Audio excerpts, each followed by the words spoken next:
Bismillahirrahmanirrahim. Assalamualaikum warahmatullahi wabarakatuh. Semangat pagi semuanya. Insya Allah di semester ini kita akan mempelajari tentang kesulitan belajar. Semoga teman-teman yang mengalami kesulitan belajar atau anak-anak di sekitar teman-teman yang mengalami kesulitan belajar bisa mengambil manfaat dari perkuliahan kita ini. Oke, tentang kesulitan belajar, secara overall, kesulitan belajar terbagi menjadi dua, teman-teman. Ada kesulitan belajar umum dan juga ada kesulitan belajar spesifik. Insya Allah pada perkuliahan kita akan membahas keduanya. Lebih condong yang mana nanti akan kembali ke kebutuhan teman-teman. Kalau sekiranya teman-teman banyak menemukan atau membutuhkan lebih banyak mendalami kesulitan belajar umum, maka lakukanlah. Tapi apabila teman-teman menemukan kasus-kasus khusus, kasus-kasus spesifik terkait kesulitan belajar spesifik, maka silahkan bermanfaatlah di dalam kesulitan belajar spesifik itu. Ada beberapa pendapat terkait penyebab kesulitan belajar, baik itu penyebab kesulitan belajar umum maupun kesulitan belajar spesifik. Menurut Halahan dan Kaufman, teman-teman pasti sudah familiar ya dengan beliau-beliau ini. Paling tidak ada 3 faktor penyebab kesulitan belajar. Yang pertama, faktor biologis.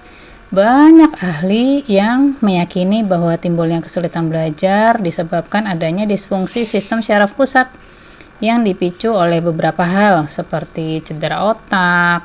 Jadi ada cedera otak pada masa perkembangan. Kemudian yang kedua, adanya ketidakseimbangan zat-zat kimiawi yang ada di dalam otak. Jadi di dalam otak kita itu ada begitu banyak zat-zat kimiawi. Nah, ketika tidak seimbang maka bisa menyebabkan terjadinya kesulitan belajar. Atau bisa juga karena ada gangguan perkembangan syaraf.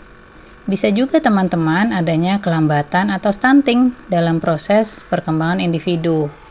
Nah, ini mengapa pemerintah begitu getol untuk mencegah kasus-kasus stunting di Indonesia. Kemudian faktor yang kedua, penyebab yang kedua menurut Halahan dan Kaufman adalah adanya faktor genetis atau keturunan. Faktor genetis ini juga ada yang meneliti menjadi sumber penyebab kesulitan belajar pada peserta didik. Kemudian faktor genetis ini bisa ditimbulkan entah itu dari ayahnya, mungkin ayahnya mengalami kesulitan belajar kemudian diturunkan pada anak, atau ibunya mengalami kesulitan belajar diturunkan pada anak. Faktor yang ketiga, menurut Halahan dan Kaufman adalah faktor lingkungan. Nah, faktor lingkungan inilah yang banyak terjadi ya. Sayangnya, faktor lingkungan cukup susah untuk didokumentasikan. Padahal dewasa ini begitu banyak begitu banyak faktor-faktor lingkungan yang sebenarnya sangat nampak, terlihat dan mengancam para peserta didik dan kita sendiri begitu ya, sehingga terjadilah sebuah kesulitan belajar. Sering sekali dijumpai masalah belajar disebabkan oleh faktor lingkungan. Misal, guru tidak mempersiapkan program pengajarannya dengan baik, atau kondisi keluarga anak-anak yang tidak menunjang, entah itu karena broken home atau pengaruh gadget yang sangat mendominasi dan lain-lain. Mari teman-teman kita mulai membahas satu persatu. Kita mulai dari kesulitan belajar umum. Nah, saya rasa tidak sedikit dari kita sendiri yang pernah mengalami kesulitan belajar umum. Istilah kesulitan belajar adalah kesulitan yang ditemui seseorang yang memang mengalami gangguan neurologis seperti tunagrahita, autis, Down syndrome, kemudian gangguan pendengaran, gangguan lihat berat, cerebral palsy, dan sindrom-sindrom yang lain. Nah, kesulitan belajar ini ditemukan pada kondisi di mana seseorang anak itu memiliki potensi kecerdasan atau tingkat intelijensis di bawah rata-rata, yaitu skor IQ-nya di bawah 90 ya. Karena potensinya berada di bawah rata-rata, tentu saja teman-teman sudah bisa diduga bahwa anak tersebut akan mengalami kesulitan untuk menerima dan menguasai materi-materi yang seharusnya bisa dia pahami. Bahkan bisa jadi anak tersebut bukan hanya kesulitan mencerna pelajaran, tapi juga bisa kesulitan dalam keterampilan hidup dasar, seperti susah gosok gigi, susah pakai baju, begitu ya. Nah, dalam kasus klinis, kita kadang menemukan anak tersebut serba lambat. Entah itu sudah waktunya jalan dia belum bisa jalan, sudah waktunya bicara dia belum bisa bicara, kemudian sudah waktunya dia tahu konsep warna-warni dia belum bisa, gitu ya. Sehingga kesulitan-kesulitan belajar yang dialami oleh anak-anak tersebut pada dasarnya bersifat umum, mengenai hampir seluruh sendi-sendi perkembangan, baik itu motorik kasar, motorik halus, berbahasa, kognisi, maupun akademik. Ini adalah salah satu kesulitan belajar yang saya rasa bukan hanya teman-teman, tapi juga saya pernah mengalaminya. Dan apa yang saya sampaikan di dalam slide ini adalah satu dari begitu banyak sumber berita di mana banyak siswa-siswa kita atau mahasiswa-mahasiswa yang kesulitan belajar daring. Kalau di berita dalam slide ini adalah karena PPKM. PPKM bisa menyebabkan siswa kesulitan belajar daring. Kemudian ada jurnal juga terkait dengan kesulitan belajar siswa pada masa pandemi COVID-19. Ya, sampai ada penelitiannya ya, sudah ada penelitiannya, Masya Allah. Ini artinya apa teman-teman? Kesulitan belajar itu sangat dekat dengan kita. Bisa jadi bukan hanya orang lain yang mengalaminya, tapi juga diri kita sendiri. So, yuk siap-siap kita memecah sedikit demi sedikit kesulitan belajar yang ada pada diri kita sendiri untuk kemudian bermanfaat bagi orang lain. Oke, kesulitan belajar umum. Nah, menurut Bapak Mulyono, dalam bukunya Pendidikan bagi Anak Berkesulitan Belajar, beliau mengatakan bahwa kesulitan belajar adalah sebuah kondisi yang menimbulkan hambatan dalam proses belajar seseorang. Hambatan itu bisa menyebabkan orang tersebut mengalami kegagalan atau setidak-tidaknya kurang berhasil dalam mencapai tujuan belajar. Teman-teman, ada banyak sekali faktor penyebab kesulitan belajar umum, baik itu internal maupun eksternal. Saya rasa tidak akan cukup untuk dibahas satu persatu dalam perkuliahan ini. So, saya coba carikan yang biasanya paling banyak terjadi ya. Faktor penyebab internal. Pertama adalah sikap belajar. Misal, sikap belajar yang males-malesan gitu ya. Ya, tentu aja pasti berpengaruh terhadap hasil belajar siswa tersebut ya. Dengan sikap yang malas, otomatis seseorang akan merasakan kesulitan belajar untuk mendapatkan hasil yang baik. Kemudian faktor penyebab internal yang kedua adalah motivasi belajar. Artinya motivasi belajar internal. Contohnya apa? Contohnya kekuatan mental. Bagaimana dia bisa memotivasi dirinya sendiri ketika mendapatkan tugas yang cukup berat gitu ya. Lemahnya motivasi belajar akan melemahkan kegiatan belajar. Faktor yang ketiga adalah konsentrasi belajar. Konsentrasi belajar ini merupakan kemampuan memusatkan perhatian pada pelajaran.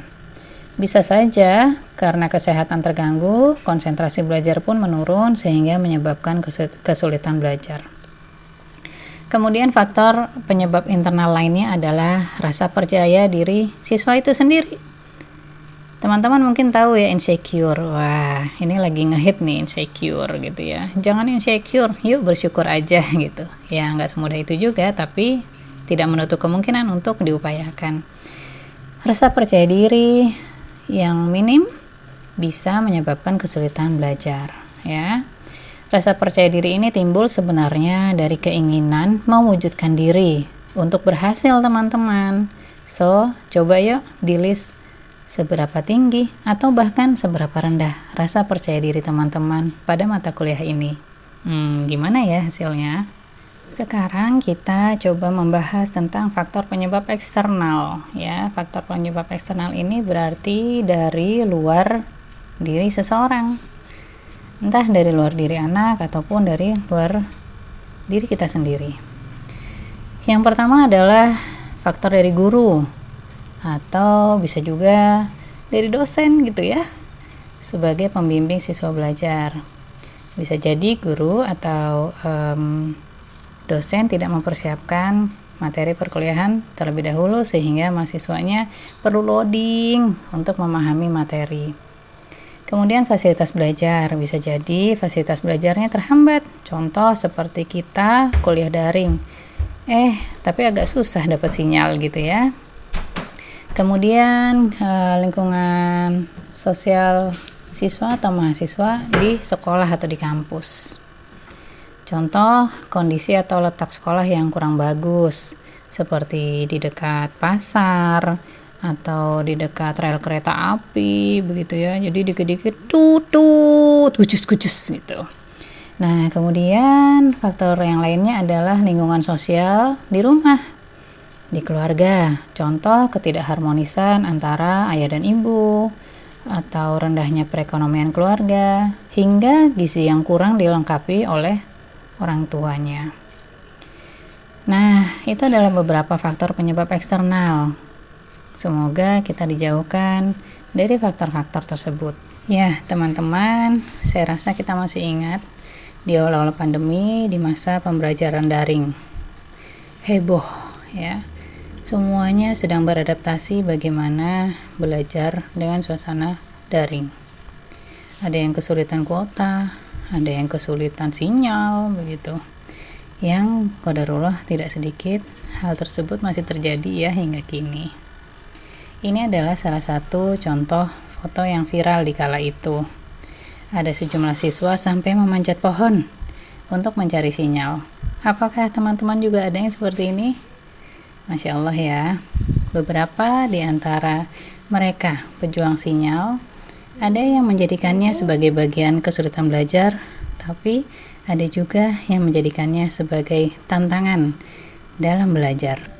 Nah, itu tadi contoh kesulitan belajar umum yang banyak dihadapi oleh teman-teman, adik-adik ketika belajar daring. Sekarang saya akan memberikan beberapa contoh lainnya yang mungkin teman-teman juga pernah merasakannya ya. Pertama, ketika ujian, entah itu ujian tengah semester atau ujian akhir semester, kadang kita saking tegangnya jadi susah konsentrasi. Ya, susah konsentrasi yang harusnya sebenarnya bisa jadi nggak bisa, blank. Nah, ketegangan itu menjadi salah satu akibat, salah satu sebab terjadinya kesulitan belajar. Kemudian insecure. Nah, siapa nih yang suka insecure sama diri sendiri gitu ya? Insecure ini bisa positif, bisa negatif. Tapi insecure yang negatif dalam waktu yang lama bisa menyebabkan kesulitan belajar. Yang harusnya dia bisa, sebenarnya dia mampu gitu ya, tapi karena merasa sudah kadung nggak mampu, aduh aku nggak bisa deh, aduh susah banget sih tugasnya, aduh kayak gitu, akhirnya timbullah kesulitan belajar.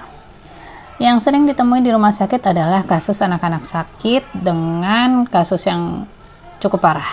Jadi dia perlu waktu lama tinggal di rumah sakit sehingga menyebabkan kesulitan belajar. Bullying. Nah, bullying juga menjadi salah satu kesulitan belajar umum yang banyak ditemui pada klien saya ya. Karena dia sebagai korban bullying, akhirnya dia masuk kelas saja sudah takut, apalagi mau belajar udah bingung duluan.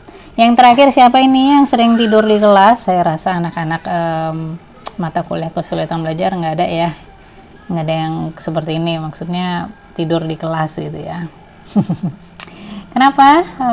Karena perilaku tidur di kelas adalah salah satu bagian dari kesulitan belajar. Ya, bagaimana dia mau belajar gitu ya, orang dia wassalam tidur. Itu salah satu contoh terakhir kesulitan belajar umum. Baik teman-teman, saya yakin masih banyak yang bisa dibahas terkait dengan kesulitan belajar umum ya. Tapi overall, sebagaimana yang tadi kasus sinyal, begitu banyak teman-teman kita, bahkan saya sendiri juga merasa kesulitan sinyal. Hanya saja yaitu bagaimana kita bisa menyikapi apakah menjadi bagian dari kesulitan belajar atau menjadi tantangan belajar ya. Nah, ada juga kasus yang sebenarnya dia pintar, sebenarnya dia mampu, tetapi dia malas. Dia memilih untuk tidak berjuang dengan kepintarannya. Sehingga ada benarnya kata dari Imam Syafi'i, jika kamu tidak sanggup menahan lelahnya belajar, maka kamu harus sanggup menahan perihnya kebodohan.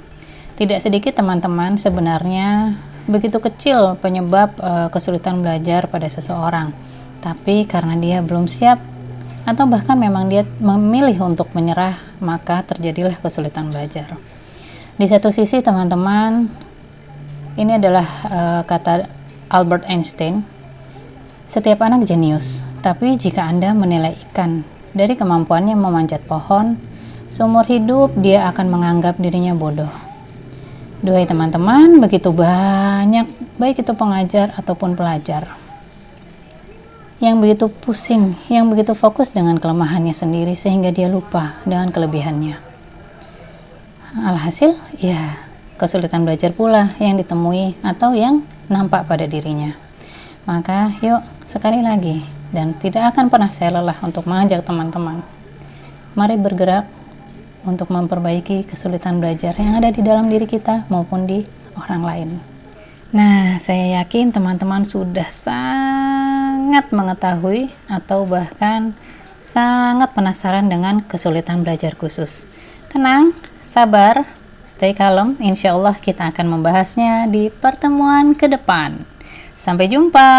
Assalamualaikum warahmatullahi wabarakatuh. Semangat semuanya.